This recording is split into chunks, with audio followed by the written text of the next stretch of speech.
events of God of War Chains of Olympus take place before the very first God of War, in the time period after Kratos kills his family and goes in service of the gods for 10 years. And during that time, he's asked by the gods to do multiple things, and the story of our game actually takes place in that time period.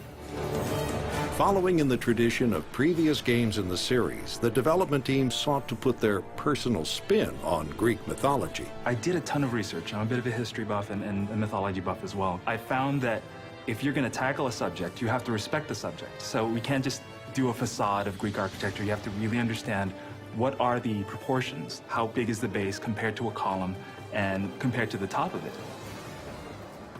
There's going to be things like Cyclopses, Minotaur, things that you've seen in other God of War games, and we wanted to make sure that we were faithful to that type of mythology. Of course, there's always a slight twist or spin that we'll put on things to make them, you know, bigger, badder than they may be represented in traditional mythology. I look at archetypes, these recurring themes in human storytelling. What's the most efficient way to communicate this? For example, if someone has to represent death, what do you need to put in there in order for him to look like death? Olympus has sent a message, and I am here to deliver it. And then I give the characters the tools, the proper tools that they need to survive in the environment that they live in. So take this message back to your little gods. Part of keeping the epic feel was developing a camera that captured the essence of the story. When we were designing the levels, we wanted to make sure that we took into account where the cameras were going to be at all times so that we knew that we were seeing just what we wanted to see, directing the player in the right way via the camera angles. We had to rewrite a new camera system for the game. We have artists who spend time making sure the shots are great and compositions are beautiful and whatnot, but at the same time, never sacrificing gameplay as a result of that. Fearing the wrath of the gods, or at least the God of War fans, Ready at Dawn Studios did not rest on their laurels. Building the Ready at Dawn engine for our first game really was, more than anything, a challenge for ourselves to figure out if we would be able to do it. And as we released the last game, and we pushed the engine as far as we could with 1.0, but of course with the requirements of a game like God of War, we knew that 1.0 was not going to be enough. So a huge part of that early development was making Ready at Dawn engine 2.0. We poked and prodded almost every system in the entire engine. We've optimized the render, our animation systems have been almost completely redone. As much as the first one helped us to start on, you know, the foundations of a game, the second one will really show people a few things that this hardware is able to do. And I believe right now, I'm very proud to say that the guys here actually they have pulled off probably what's the best technology on PSP that's available right now.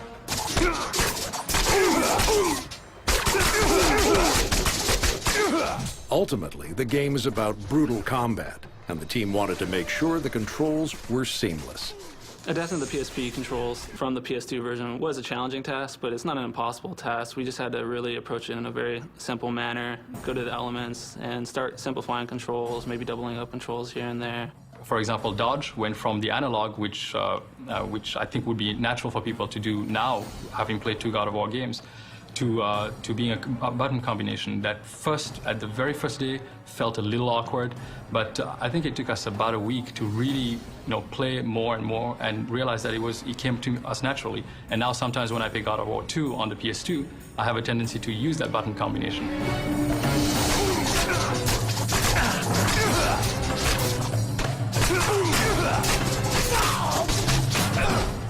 No matter what platform you're on, Kratos is all about rage.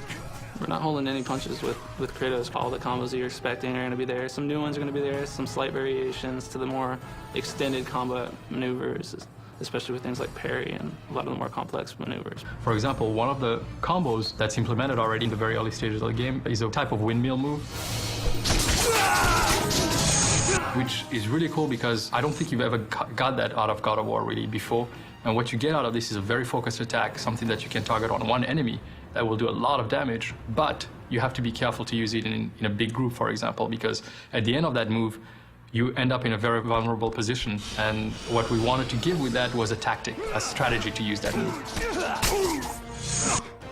The puzzles in God of War are definitely a very important element of the gameplay.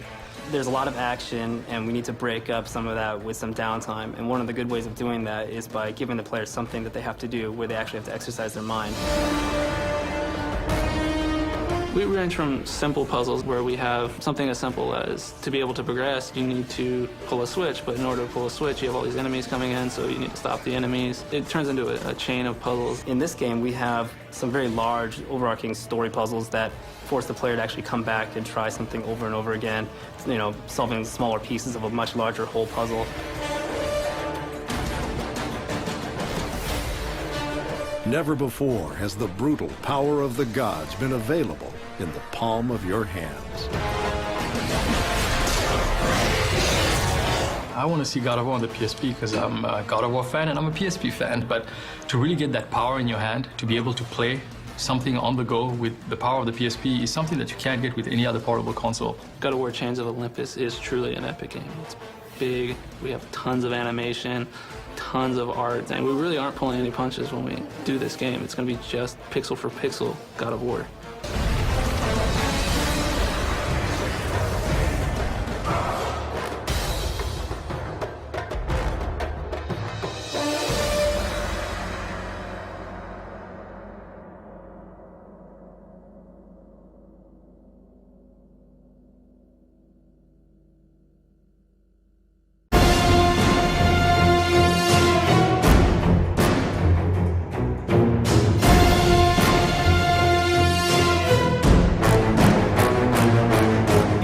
The game director to Ghost of Sparta. So in many ways, it's all about Kratos and God of War, but it's also about your title.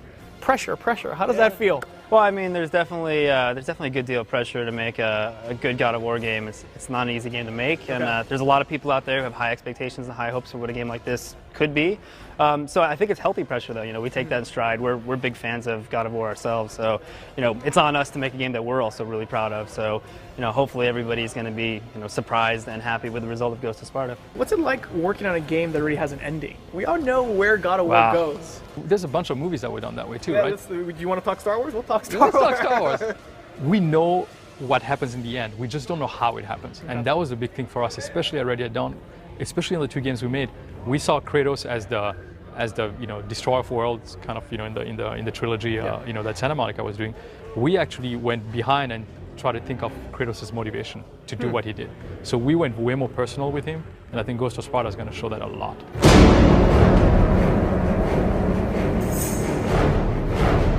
Dude, so how does it feel? You're responsible for all this. Not exactly, you didn't build it yourself, but God of War, you were the very beginning. How does that feel to stand on this stage and know, like, the boys are back there, these guys worked under you, you inspired them, and they're working on their own games, and now we're here. How does that feel?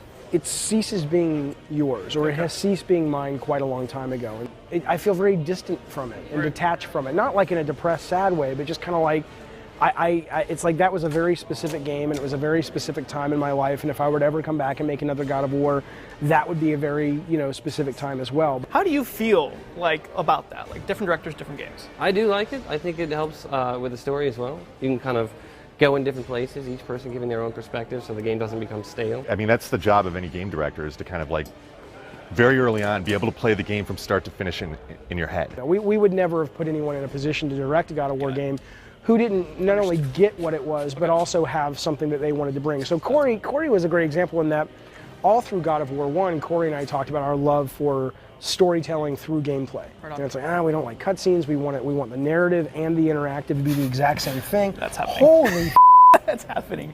That just happened. Awesome. But let's talk about Stig of War. Let's talk about your God of War. Like, what was your vision? You already said to end it big, you needed to go nuclear. Like, needed to start big, and I felt like we needed to have really big moments in the game, but I wanted the story to be a little bit more personal. I wanted areas where we could get closer to Kratos. Starting big was good, but I didn't think we needed to end really big. I wanted to end on a note that was, I completed this journey, and I was satisfied with it. God of War 3 is the first God of War game I played that it was like as a fan. For all the newness they brought and all the amazing spectacle and graphics, there was still that core formula that I was very key in working with the team and creating back on the first one. So it's all about the PSP now. It's Ghost of Sparta. What's your take on having the cinematic experience portable? I personally think, and I may be alone on this one, I think this is actually the best one in the whole series. Everything we wanted to do in 2, we actually ended up doing in this one. So a lot of the storytelling elements, getting them in gameplay, it's huge. Clearly one of the things we wanted to do is we wanted to like go back to basics, make sure that we told a good story. I mean, it's an important thing of God of War series is to make sure that you're adding something to the story. Kratos is such a cool character, and he's got a lot of backstory, a lot of stuff that torments him and drives him on this quest for vengeance that we see finally fulfilled in God of War 3. So, I mean, we wanted to make sure that we developed a game that had something to bring to the table that would actually enhance his character and propel him to the finale that people know and love now. I look back at, you know, the game as we play through it today and yesterday and last night, this morning. I honestly feel surprised that we pulled off what we pulled off, and that makes me really, really happy. And you know, I can't thank enough the guys at the team back at Ready at Dawn and everybody at Santa Monica who helped us on this game.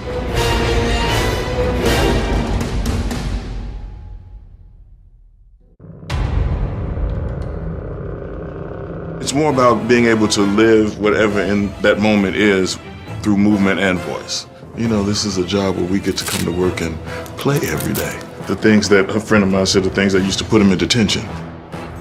Welcome, everybody. Welcome back. You walk into this room, quiet room, it's nighttime, and there's a little girl sleeping. I have missed you, child. And one thing I didn't mention before you say the line and you're looking at her, only time we've ever seen you smile. Smile at your daughter. She has grown. Been away far too long. Love mocap. Love me some mocap. Because the outfits are just hot.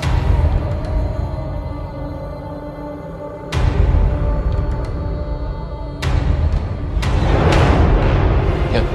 The moment she does this, you no longer go for her anymore.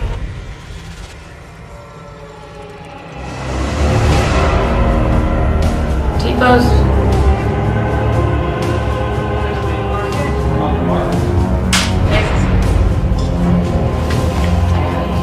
Action.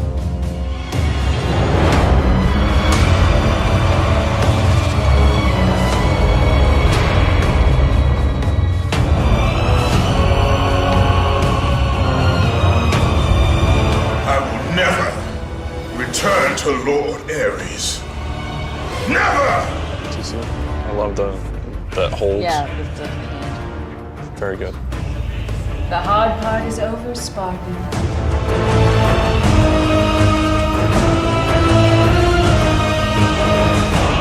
The wife as well, and sell those intimate encounters better.